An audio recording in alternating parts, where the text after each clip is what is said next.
esta serie que estamos dando en esta ocasión, que va a ser durante todo el mes de febrero, principios irrevocables. Estos son principios no negociables. O sea, van a ser cosas que no se puede negociar en ningún aspecto. No hay manera de que usted y yo podamos cambiar o podamos torcer de alguna forma esto que se ocupa hacer para poder recibir la bendición de Dios. O sea, sin esto, estos principios fundamentales no pueden brincarse, porque sin esto nadie puede ser salvo. Oiga bien esto, O sea, por eso son principios irrevocables. Si usted y yo no aprendemos primeramente a amar al Señor, ¿cómo vas a ir al cielo a ver algo, a alguien que no amas? O sea, ¿cómo a qué? ¿Cómo sería su viaje al cielo si no lo ama primero? O sea, primero es amarlo. Ese es el que dimos la semana antepasada. La semana pasada cortamos un poquito, pero el día de hoy vamos a tener el principio de su palabra. ¿Qué es su palabra?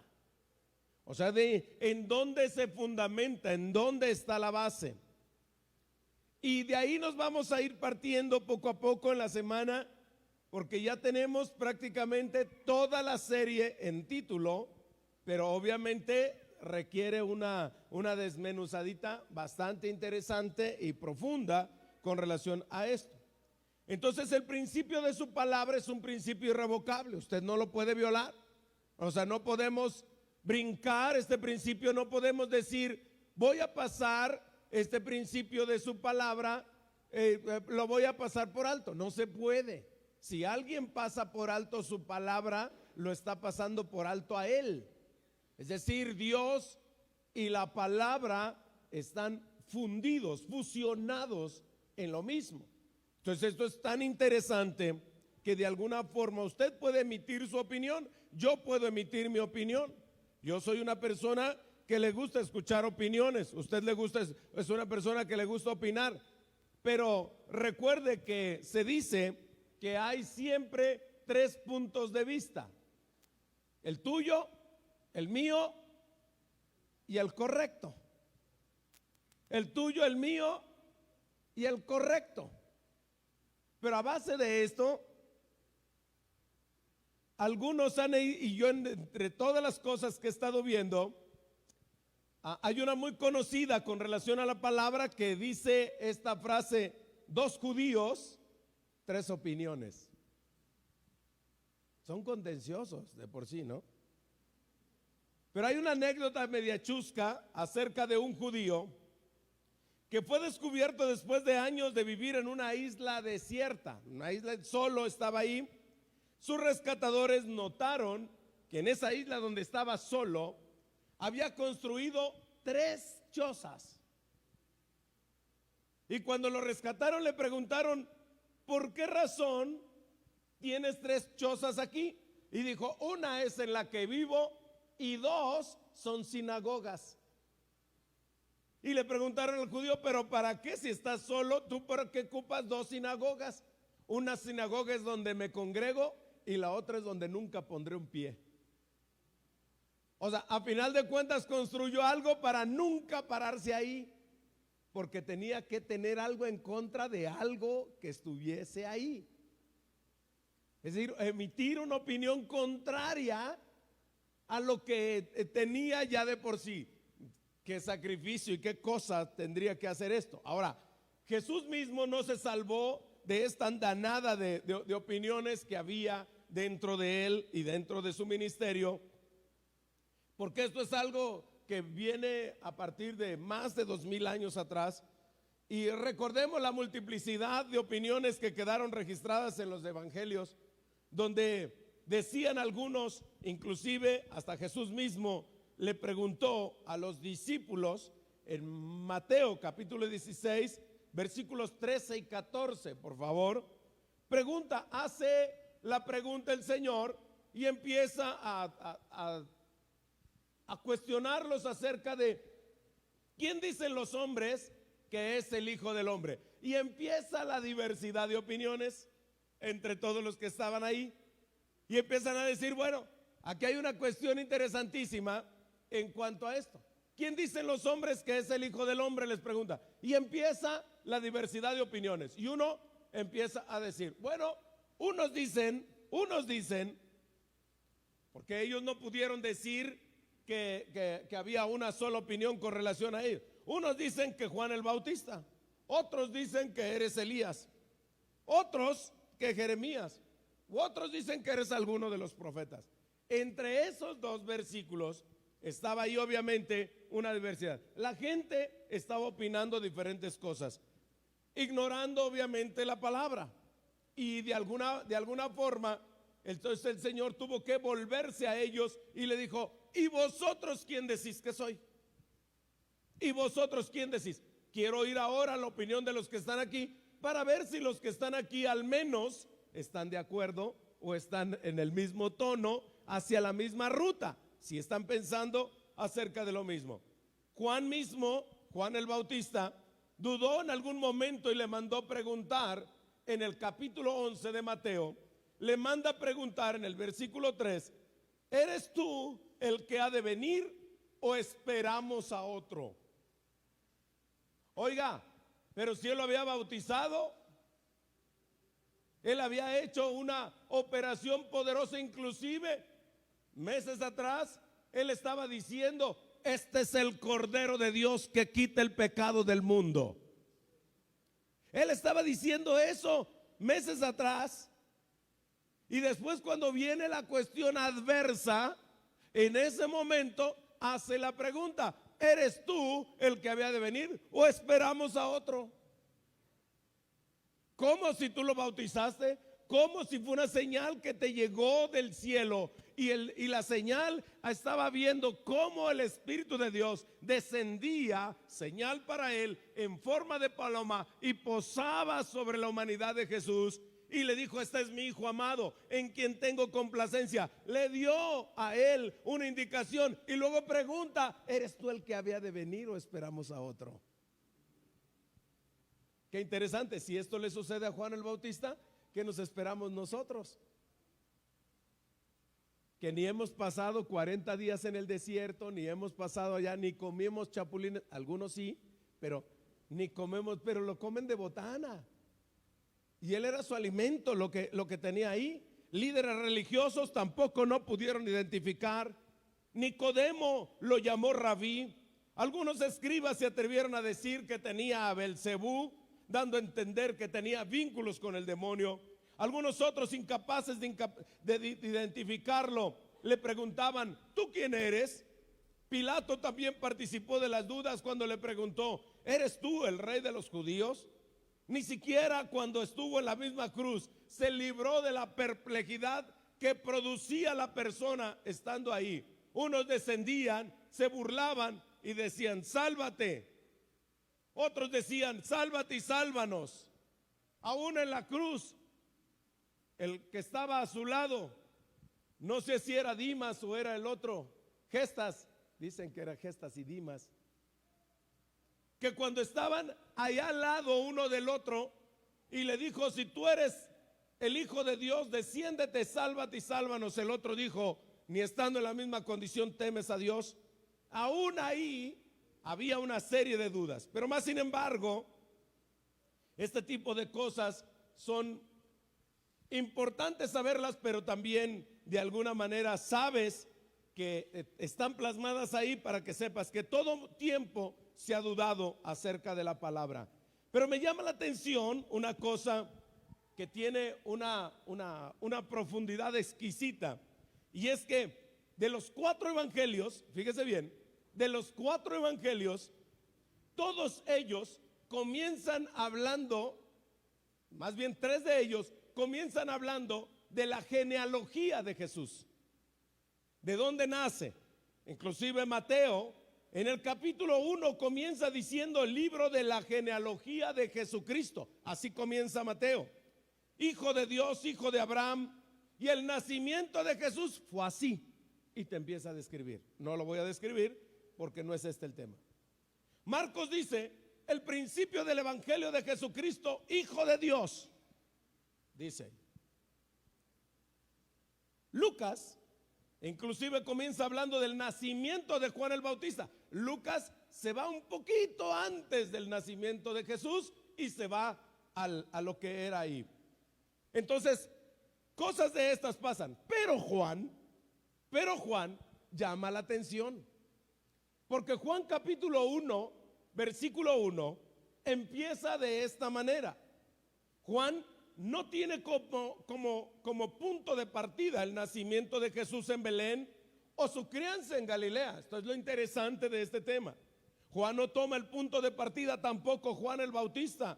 Y aún yendo un poco más atrás acerca de Isaías, cuando él estaba hablando acerca del nacimiento del Mesías que vendría 750 años posterior a ello, Juan no hace mención a ello, sino que Juan basa su escrito y la parte fundamental donde él tiene la basa en la eternidad.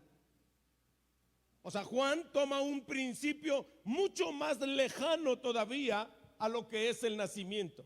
Y de seguro te preguntas que Juan llama el verbo a Jesús. Bueno, aunque no estamos familiarizados mucho con esto, este término era muy conocido en la antigüedad.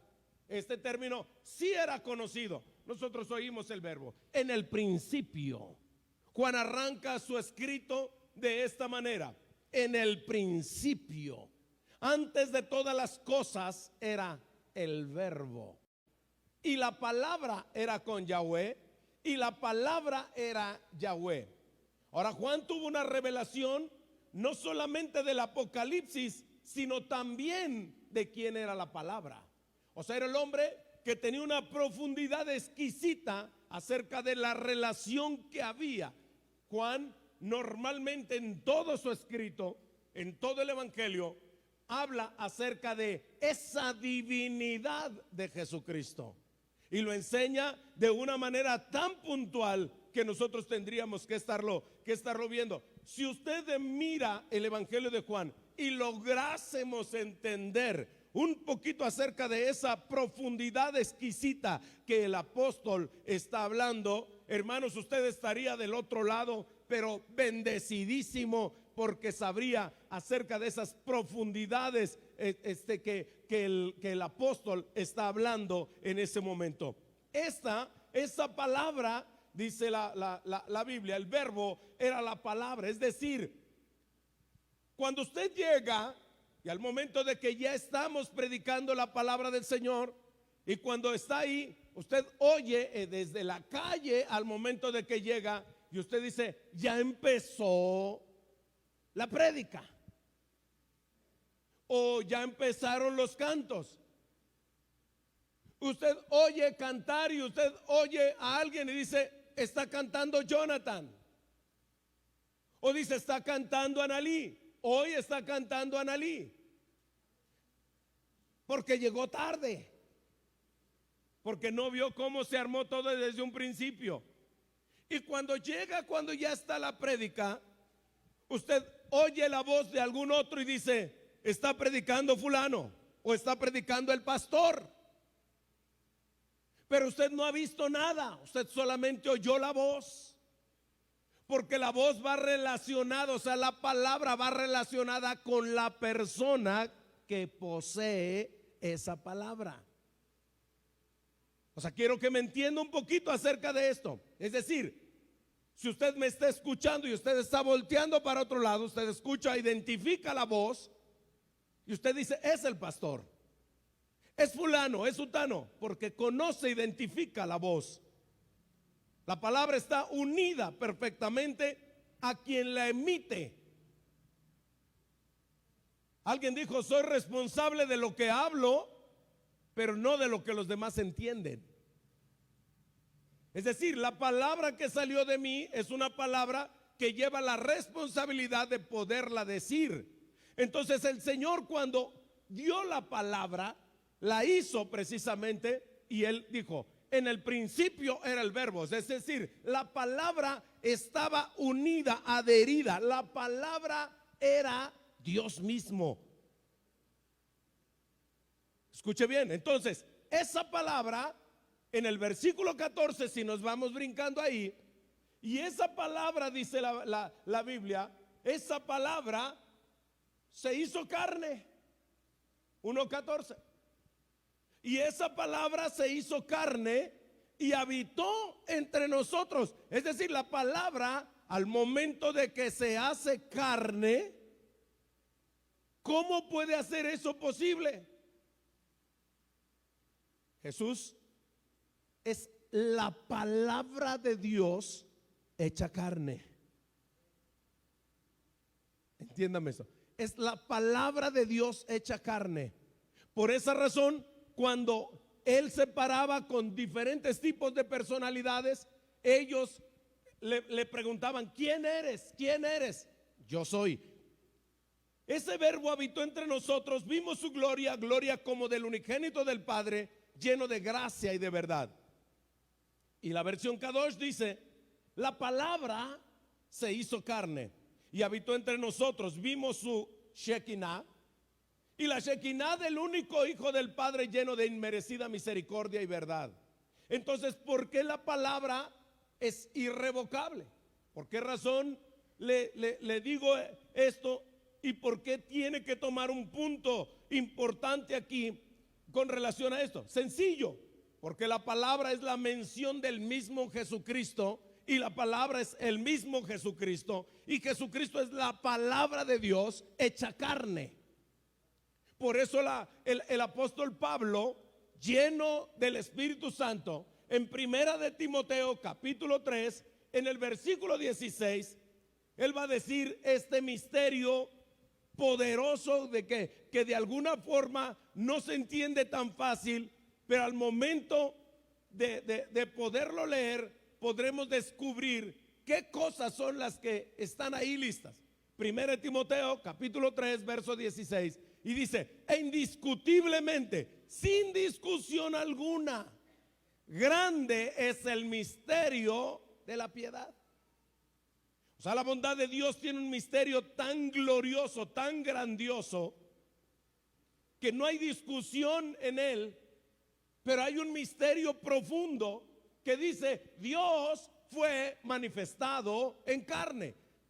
En su debido tiempo, este Dios se manifiesta en carne, aquello que se habló, aquello que se dijo. Antes de cualquier cosa, antes de la creación del mundo, antes de que se hicieran todas las cosas, la palabra ya estaba. La palabra ya era. Y la palabra empezó a accionar mucho antes de la fundación del mundo. Antes de todo eso, ya había un diálogo de Dios. Ya había una palabra que se estaba externando de las cosas que iban a suceder después de todas las cosas. Grande es el misterio de la piedad. Dios fue manifestado en carne, dice la palabra, justificado en el Espíritu, visto de los ángeles, predicado a los gentiles, creído en el mundo y recibido arriba en gloria.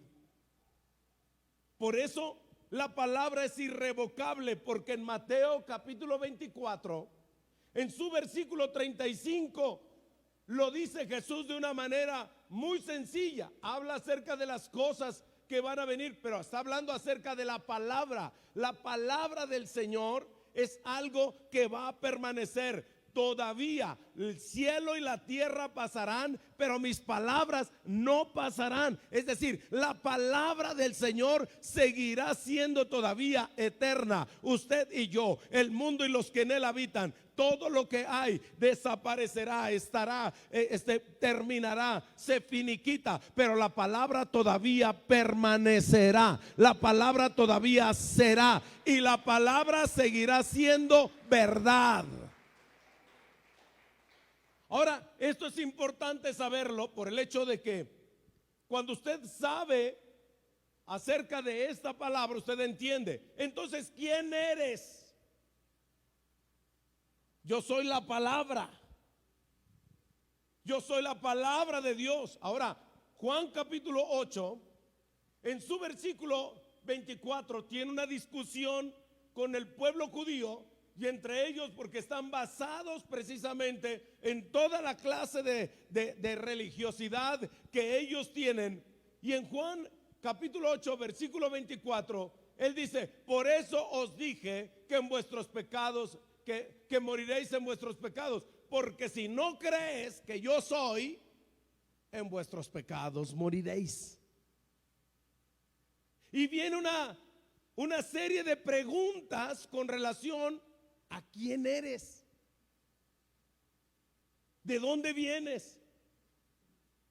Le están cuestionando prácticamente todo. Entonces el Señor les declara, Él se manifiesta a sí mismo como el gran revelador hacia la humanidad. Porque Pablo decía, mire esto, Jesús es el gran revelador de Dios hacia la humanidad. Colosenses capítulo 1, en el versículo 15, donde la palabra de Dios habla de esta forma y nos está diciendo: Él es la imagen, Él es la imagen del Dios invisible. En otras palabras, la palabra que habla Dios se ejecuta, y la palabra, no, usted dice por ahí, palabras se las lleva el viento. ¿Ha oído eso? No se crea mucho en eso, no se crea mucho que la palabra se la lleva el viento, porque hay palabras que se hacen realidad. O sea, hay palabras que cuando usted las emite, esas palabras se hacen realidad y se hacen de las cosas. Inclusive, eso lo vamos a ver ahorita, pero hay palabras, la palabra tiene tanto peso que de alguna forma cuando usted aprende a creerle, ¿sabe por qué razón a veces las personas no creen? Porque no entienden el peso de la palabra.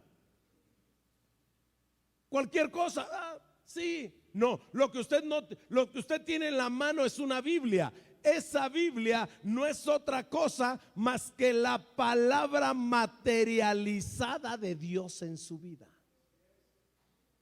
La palabra de Dios se puede materializar, pero es palabra, sí, pero recuerde esto, que Dios llama las cosas que no son como si fuesen. Antes de que las cosas sucedieran, alguien la tuvo que haber hablado, alguien la tuvo que haber dicho, alguien la tuvo que haber pensado ya y haberla expresado, porque lo que hables con tu boca.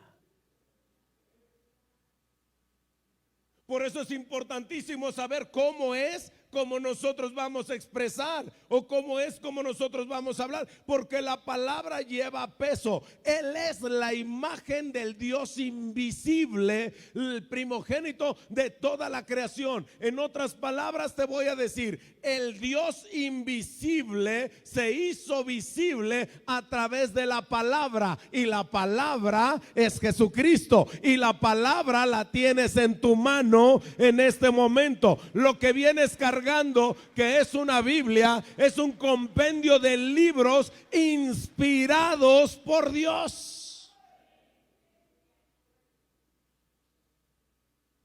¿Cómo pudo un hombre? No me quiero adelantar, pero ¿cómo pudo un hombre escribir semejantes cosas y semejantes verdades? ¿Cómo pudo un hombre hablar acerca del Apocalipsis, de las cosas que sucedieron? Algunas de ellas sucedieron hasta en el mismo cielo. ¿Y cómo pudo Juan mirar eso? Y se pudo plasmar a través de la palabra. ¿Y Juan cómo lo supo? Claro, por la palabra de Dios. Porque cuando Dios lo habló, y esas cosas son las que van a suceder. Algunas están por suceder, otras han acontecido. En nuestra vida, la palabra de Dios se hace una realidad cuando nosotros lo creemos. Ahora, la palabra, fíjese bien en esto. Hebreos capítulo 1, por favor, versículo del 1 al 3. Esto es importantísimo que lo vea, porque Hebreos lo habla. Colosenses dice Pablo, Él es la imagen del Dios invisible, el primogénito de toda la creación. Pero Hebreos 1 abre la carta a los hebreos diciendo así: Dios, habiendo hablado muchas veces de muchas maneras en otro tiempo a los padres por los profetas, ahora, versículo 2, en estos postreros días nos ha hablado por el Hijo, a quien constituyó heredero de todo y por quien asimismo hizo el universo. Atentos. Y aquí empiezan uno a decir, entonces quiere decir que lo hizo por medio del Hijo. Claro, lo llama hijo para que lo entiendas. Lo llama hijo para que tú sepas, porque tú no relacionas divinidad. Porque nosotros no relacionamos, al no tener esa profundidad de comunicación con el Señor, a nosotros nos tiene que bajar el término, ¿sí?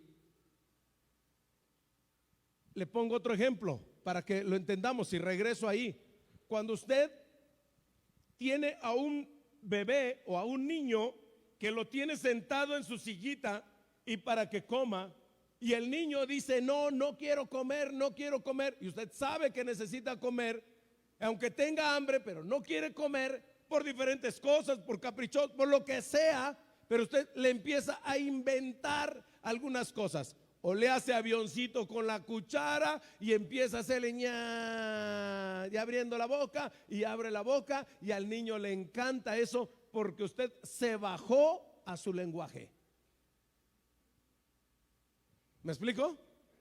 Usted se bajó al lenguaje. ¿Qué hizo el Señor? Algunas veces por medio de la palabra se baja nuestro lenguaje para que podamos entender un poquito, porque si nos hablara acerca de las profundidades, usted lo va a escuchar en el siguiente tema de la próxima semana. Si entendiera hablar acerca de las profundidades, no entenderíamos nada. En estos postreros días nos ha hablado por el Hijo, a quien constituyó heredero de todo, por quien asimismo hizo el universo. 3. El cual, siendo el resplandor de su gloria, la imagen misma de su sustancia,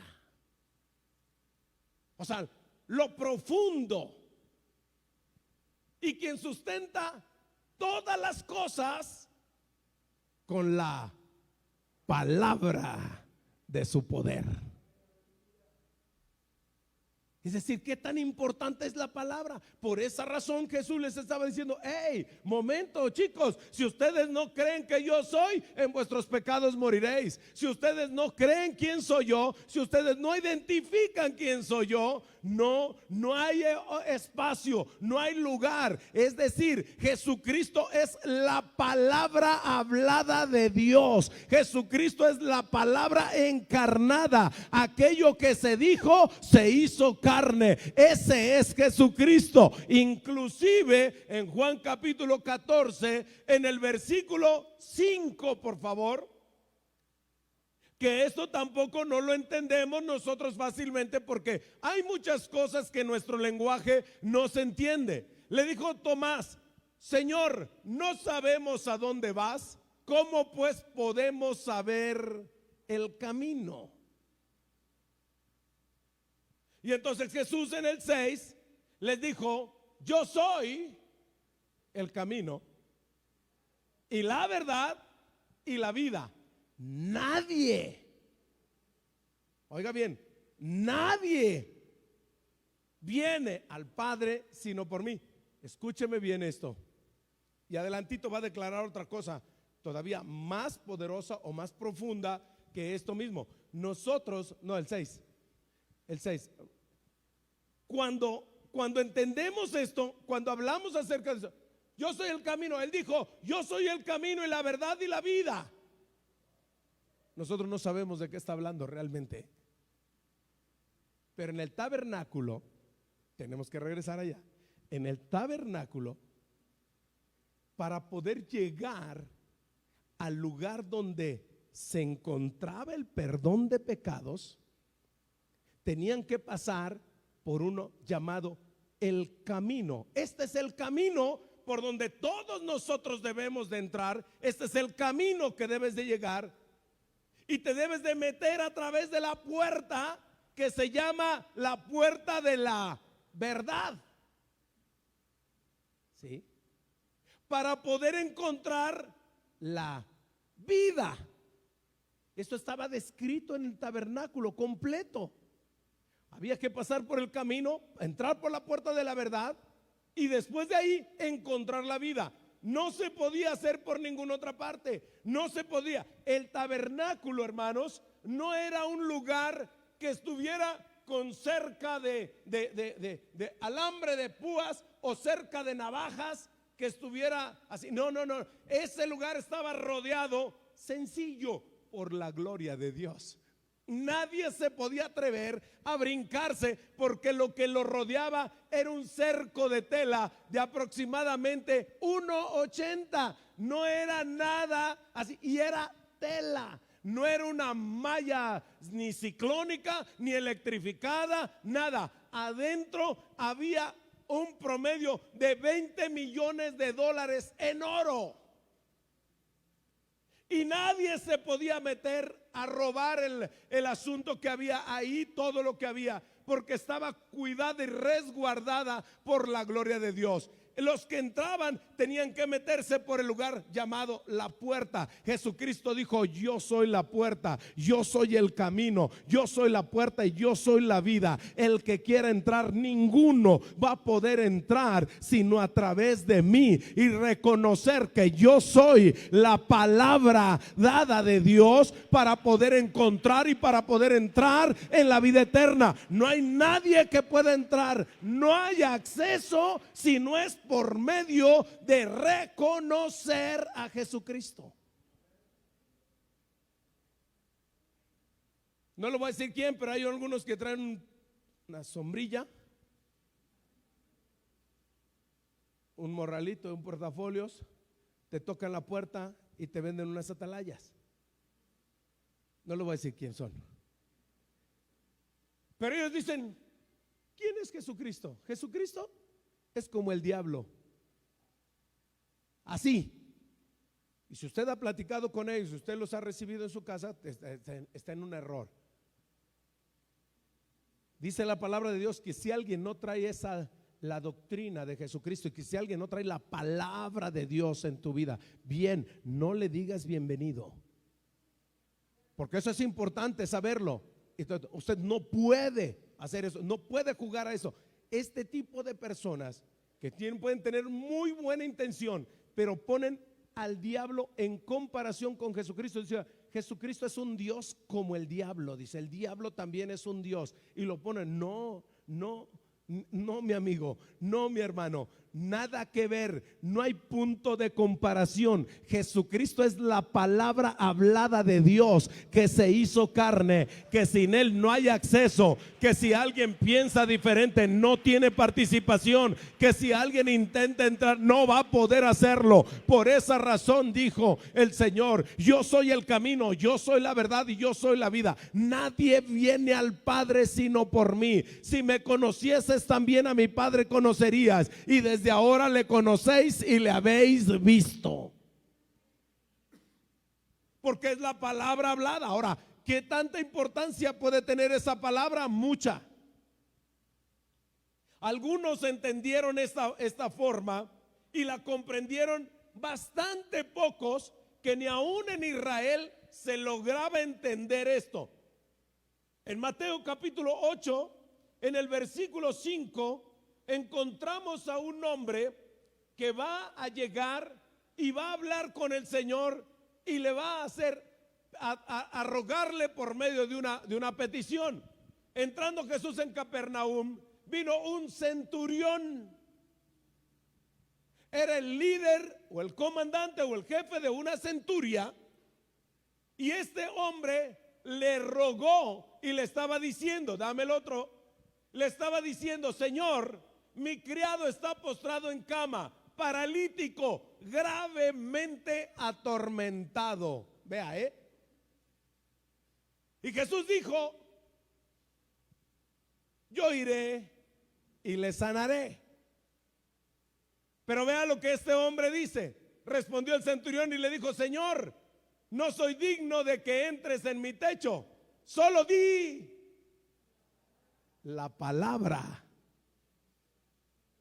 Es decir, si tú ejecutas la palabra que traes, la palabra que eres, lo que representas, lo que significas, entonces mi criado sanará. ¿Por qué? Porque la palabra se materializa cuando la hablas en fe y cuando la hablas en el Señor. El hombre sabía quién era Jesús y él dijo: bueno, si esa palabra, si cuando él dijo: creó en el principio, creó Dios los cielos y la tierra. Si Él habló esa palabra, porque todas las cosas son sustentadas por la palabra de su poder, ¿qué no dirá si este hombre está enfermo y el Señor le dice: sé sano? La distancia no es problema, el lugar no es un lugar específico. Hermanos, hemos orado por gente por teléfono que está a distancia, a cientos y miles de kilómetros, y Dios hace la obra, porque la palabra es la que ejecuta, porque la palabra es la bendición, porque la palabra es la que sostiene. Alguien apláudale bien a la gloria de Dios.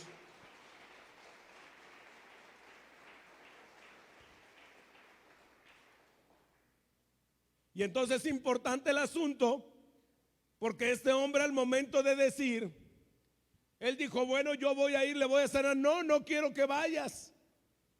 Y le dijo: ¿sabes por qué razón quiero que hagas esto?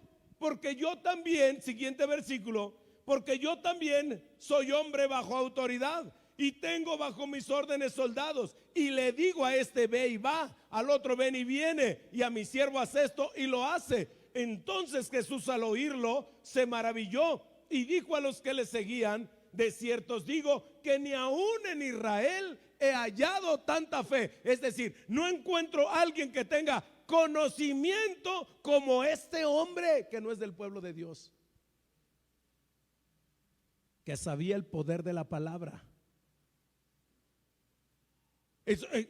¿Resulta ser esto entonces un principio irrevocable? Sí, porque necesitamos creer en la palabra. Tanto es así que Romanos capítulo 4, en el versículo 17, dice la palabra de Dios así: como está escrito: te he puesto por padre de muchas gentes delante de Dios, a quien creyó, el cual da vida a los muertos y llama a las cosas que no son como si fuesen. ¿Qué fue lo que Abraham hizo? Le creyó a Dios. Primero le dijo: la palabra, sal de Ur de los Caldeos y te voy a mostrar una tierra donde te voy a llevar. Y allá fue el hombre, como siguiendo al invisible, dice la palabra, como siguiendo al invisible. No sabía hacia dónde iba, no le había enseñado absolutamente nada, solo creyó en la palabra, y en el trayecto de la palabra lo fue bendiciendo, en el trayecto del camino lo fue bendiciendo. Conforme le iba dando la palabra, el Señor lo iba bendiciendo. ¿Sabes qué? En el transcurso de tu vida, en el trayecto de tu vida, te recomiendo que en lugar de que cuestiones la palabra, mejor acepta y adáptate a la palabra, y en el trayecto Dios te va a ir bendiciendo. Dios va a ir bendiciendo tu vida. Dios va a ir caminando juntamente contigo. Dios va a ir y te va a llevar y te va a acompañar en el trayecto, solamente que a veces va a permitir que pasen ciertas cosas para ver si cumples la palabra. Hay cosas que se tienen que cumplir. Después de haberlo sacado de Ur de los Caldeos, le dio la promesa del hijo. ¿Qué me vas a dar, Señor, si no tengo un heredero? Vas a tener un heredero. vas a tener un heredero. Y después pasa el tiempo. Señor, ¿será que el heredero que me dijiste va a ser este Damaseno Eliezer, que es un criado nacido en casa? No, va a ser un hijo tuyo. Tu mujer va a dar a luz. Eso no tienes que preocuparte. Ahí le viene la promesa. Al siguiente tiempo le nace el hijo. El hombre está emocionado, la mujer está emocionado. Casi 100 años de edad cuando les nace el hijo, que ya había cesado la costumbre, ya no estaba esto en condición de poder procrear, mas sin embargo Dios hizo que aquello fuese posible. Y cuando caminó, el chamaquito ya había crecido algo, ya estaba en tamaño de sacrificio ahora, y el Señor se lo pide y le dijo: dame a tu hijo, al único, al que amas, y llévalo al monte y sacrifícalo. Y dice la palabra de Dios que Abraham le creyó a Dios, porque si él fue capaz de dárselo, era capaz de regresárselo.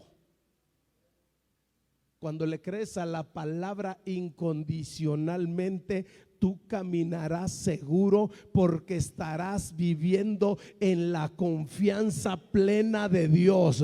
Pero si no crees en eso, yo creo que eso solamente es para algunos, yo creo que eso solamente es para unos cuantos, esa palabra no es para mí, esos son los privilegiados. Qué privilegiado el centurión, que no era del pueblo de Dios y solamente creyó en la palabra. No entres en mi casa porque no está muy bien, no soy digno de que entres, solo di la palabra. Y el Señor dijo: cuánta fe, se ha hecho así como tú quieres. Y le fue hecho. Se regresó a su casa confiado en que había sucedido, y cuando llegó encontró al criado listo, levantado, y le preguntaron, le dijeron: ya está bien, ya no traigas al Señor. No, no lo traje, pero mandé su palabra. ¿Cuándo empezó a estar bien? Ayer a esta hora. Digo, justo cuando estaba hablando con el Señor. O sea, la palabra se ejecuta inmediatamente. Esto es algo poderoso. Y entonces Abraham le creyó a Dios, y entonces llevó al muchacho al sacrificio. Y ahí vino la palabra: de cierto te bendeciré, por cuanto no rehusaste obedecer mi palabra.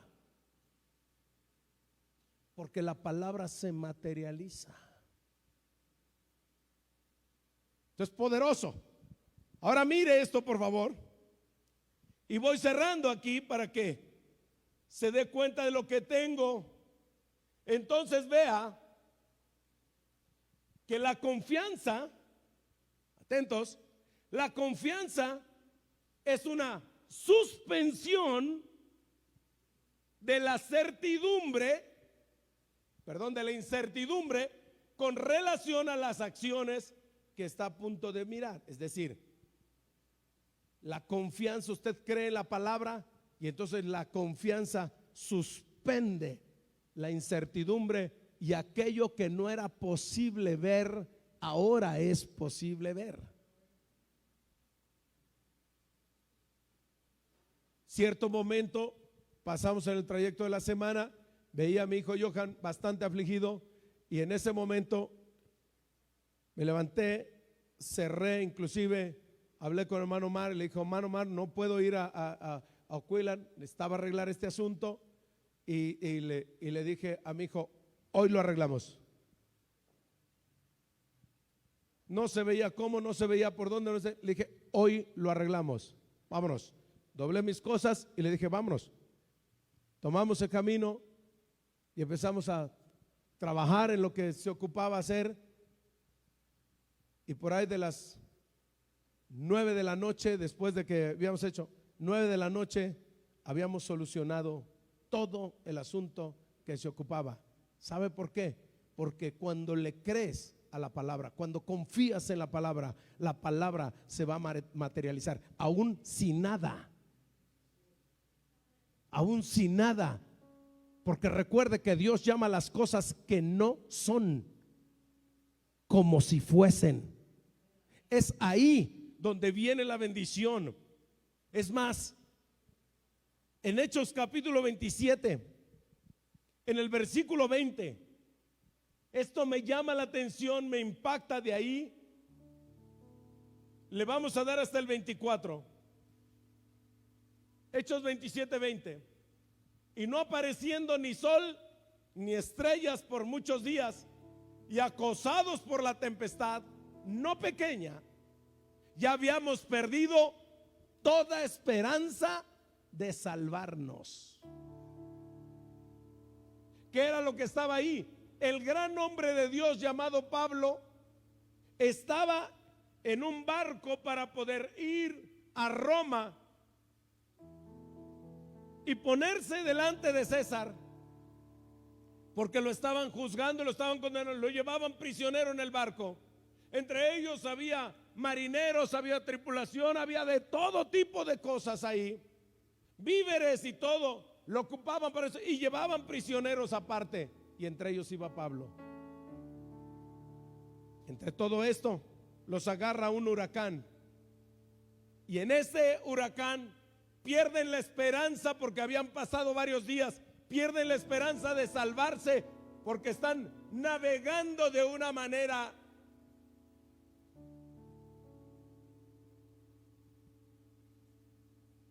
Pero Pablo, como hacía ya muchos días que no comíamos, puesto en pie, dijo: habría sido cierto, conveniente, oh varones, haberme oído y no zarpar de Creta, tan solo para recibir este perjuicio y pérdida. Ya se había perdido la esperanza, y en ese momento él ahora les está llamando la atención. Pero mire el siguiente verso: pero ahora os exhorto a tener buen ánimo. Bueno, primero los regaña y luego les dice: pero ánimo, ya la regamos, pero ánimo. Ya nos metimos en el lío, pero ánimo. Diga conmigo: ánimo. Ya la regué, pero ánimo. Porque estamos siempre expuestos a regarla. ¿Sí o no? Hermana Alicia, qué gusto verla. Estamos expuestos a regarla, ¿sí o no, hermana? Estamos expuestos a cometer errores, pero ánimo. Esto no va a ser para muerte, esto va a ser para tener y obtener más fe, para agarrarnos de la mano de Dios y creerle, pero ánimo. Y le voy a decir por qué. Va, atentos. Pues no habrá ninguna pérdida de vida entre vosotros, sino solamente la nave. Perderemos las cosas, pero ninguna vida se perderá. Y algunos estarán preguntando: pero ¿por qué razón me está diciendo este tipo de cosas? ¿Por qué razón me está hablando así? ¿Qué hay? ¿En qué base? Si estás viendo el broncón en el que estoy metido y tú me dices: ten buen ánimo. Porque esta noche, diga conmigo, porque esta noche, esa es la ventaja de poder estar en conexión hacia lo profundo. Porque esta noche ha estado conmigo el ángel del Dios de quien soy y a quien sirvo. El ángel de Dios de quien soy y a quien sirvo. Y ve aquí, diciendo que le dio palabra. Diga conmigo: palabra. Le dio palabra y le dijo: no temas, es necesario que comparezcas ante César. He aquí, Dios te ha concedido todos los que navegan contigo. Y por esa razón le dijo Dios: Dios te ha concedido todos los que navegan contigo. Y por esa razón se levantó: ánimo. Y el barco y el viento y todo lo demás: ánimo. Ustedes no se preocupen, pero ya la regamos. No te preocupes, ya la regamos, pero tenemos la palabra de Dios que nos va a hacer restaurar para poder bendecirnos. Sí, ya la regué, pero tengo la palabra de Dios que me va a restaurar y que va a hacer cosas maravillosas en nuestra vida. Alguien apláudale a la gloria de Dios, porque eso es.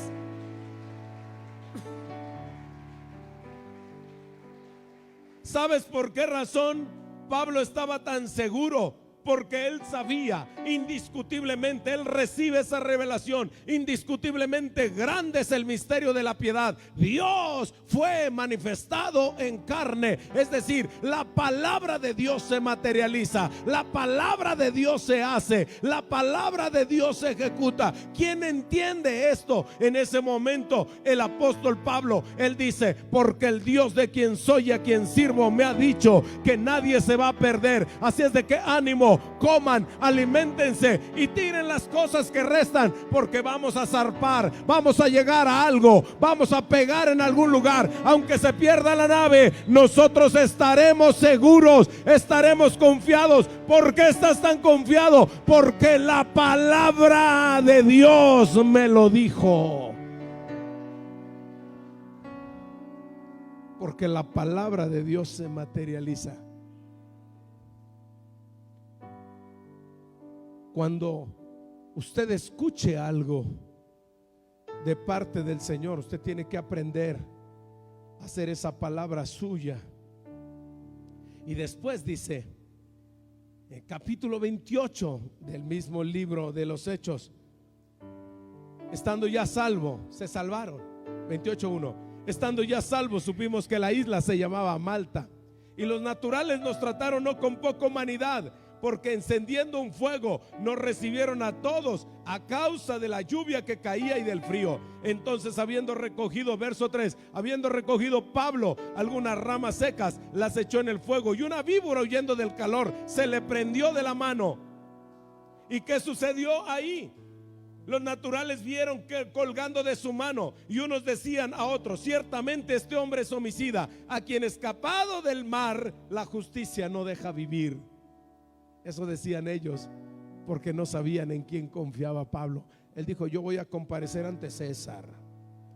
Y sacudió la víbora ahí. La palabra de Dios dijo: no me voy a morir en el mar, porque voy a comparecer. Si dijo que voy a comparecer ante César, ni la víbora ni ninguna otra cosa, nada me podrá separar de aquello que el Señor había dado. Ya lo dio, ya lo dijo. Aférrate en la confianza que tienes de parte del Señor. Alguien le cree a Dios en este momento. Esa palabra se materializará.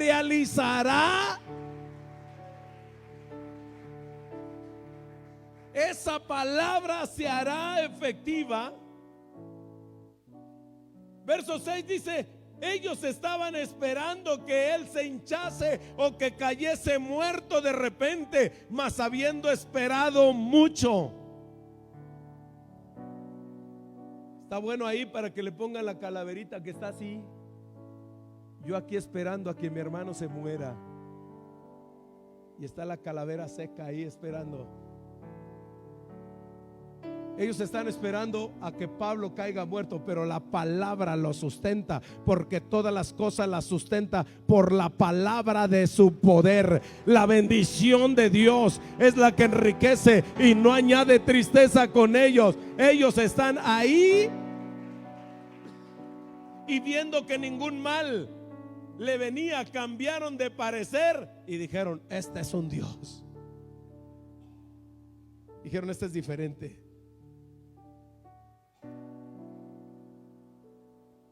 Primer libro de Reyes, este es gratis hoy. Capítulo 17. El hombre de la fe. Primer libro de Reyes 17, verso 1. Con este cierro. Entonces Elías Tisbita, esta escritura nos la dieron hace 8 días.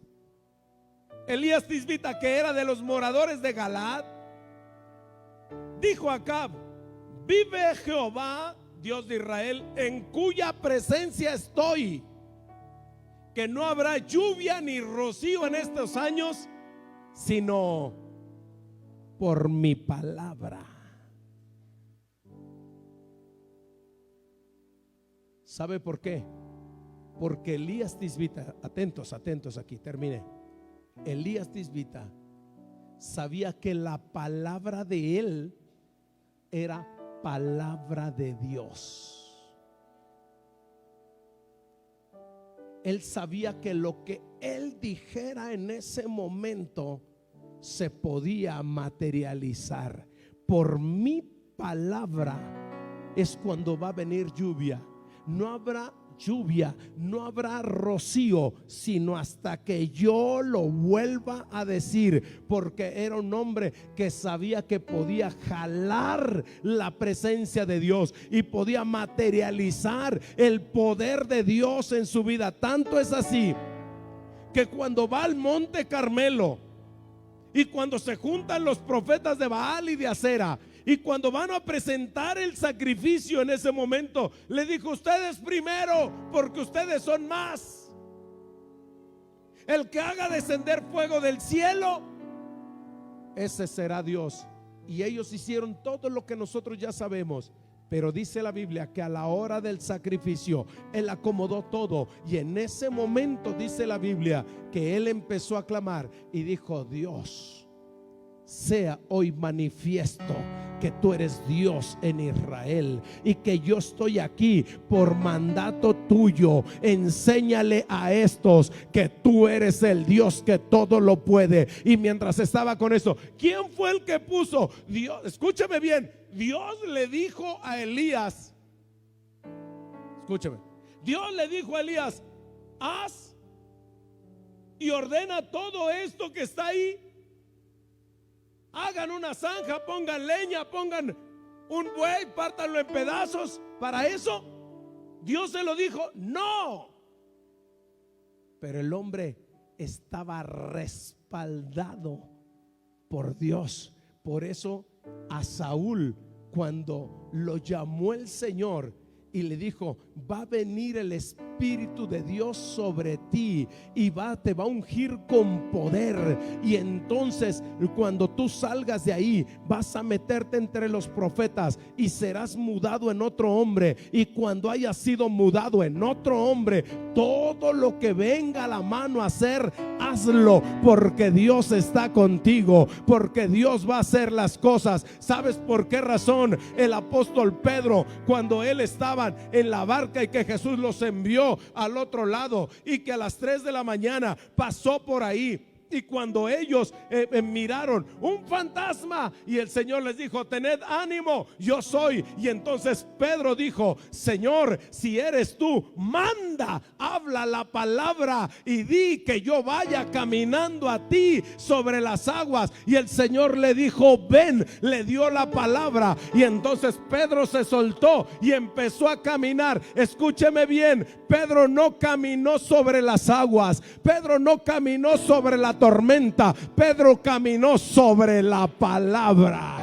Él caminó sobre la palabra. En la palabra se fundamentó, porque él dijo: no solamente agua, no solamente tormenta, es porque él lo dijo. Y si él lo dijo, es una palabra materializada que se hace sólida en mi vida. Ponte de pie en este momento. Hay palabra que necesita tener entre nosotros y decir: yo quiero que esto suceda, pero le voy a creer a la palabra. Por eso aquel hombre se le acercó al Señor y le dijo: Señor, límpiame, sáname. Y el Señor le dijo: ¿crees que puedo hacer esto? Y le dijo: creo. Y luego le dijo: ayúdame, incredulidad, porque no creo lo suficiente.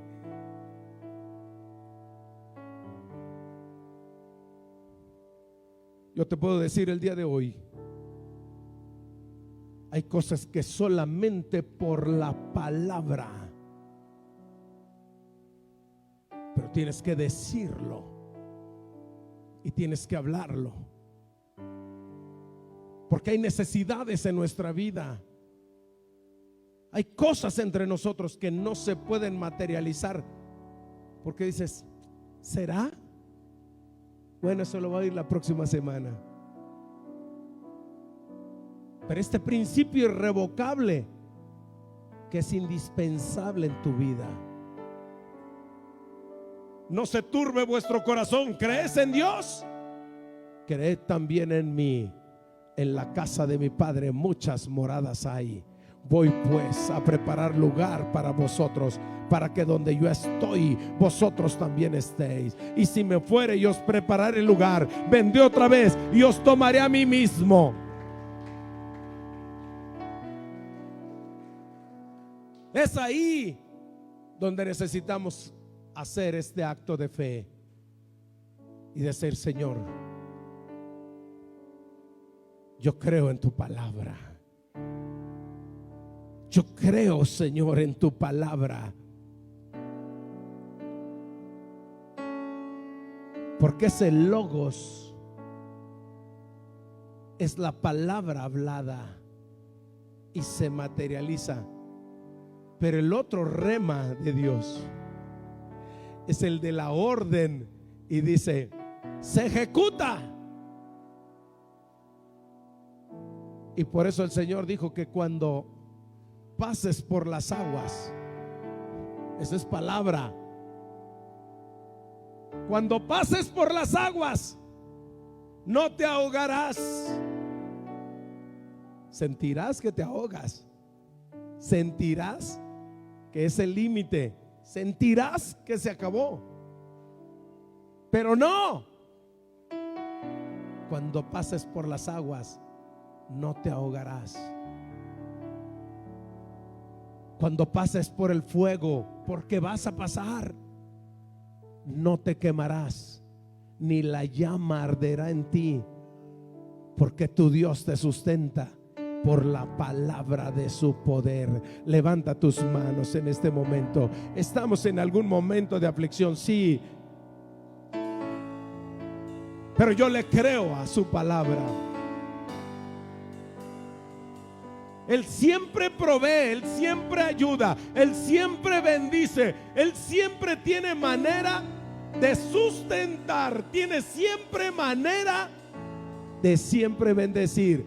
Él cómo lo va a hacer, cómo lo va a hacer. No me debo de preocupar. ¿Cómo lo va a solucionar, Analí? ¿Cómo lo irá a hacer? No sé, esa no es mi cuestión. Mi cuestión es creerle solamente, porque su palabra lo dijo y Él lo va a hacer. Él lo va a hacer. Oh, levanta tus manos. Si alguien necesita venir aquí en este momento, mientras usted viene aquí y le dice: Señor, susténtame con tu palabra, Padre. Susténtame con tu palabra, porque tu palabra es verdad, Señor. Porque tu palabra es la verdad. He aquí, Señor, confiando en ti. He aquí creyéndote a ti, Señor. He aquí, Señor. Llama las cosas que no son como si fuesen, y tú proveerás de donde no hay. Tú ayudarás, Señor, de donde no hay ayuda. Tú harás, Señor, milagros en donde no se ve cómo, en donde no sabemos cómo se va a solucionar. Sostienes, sustentas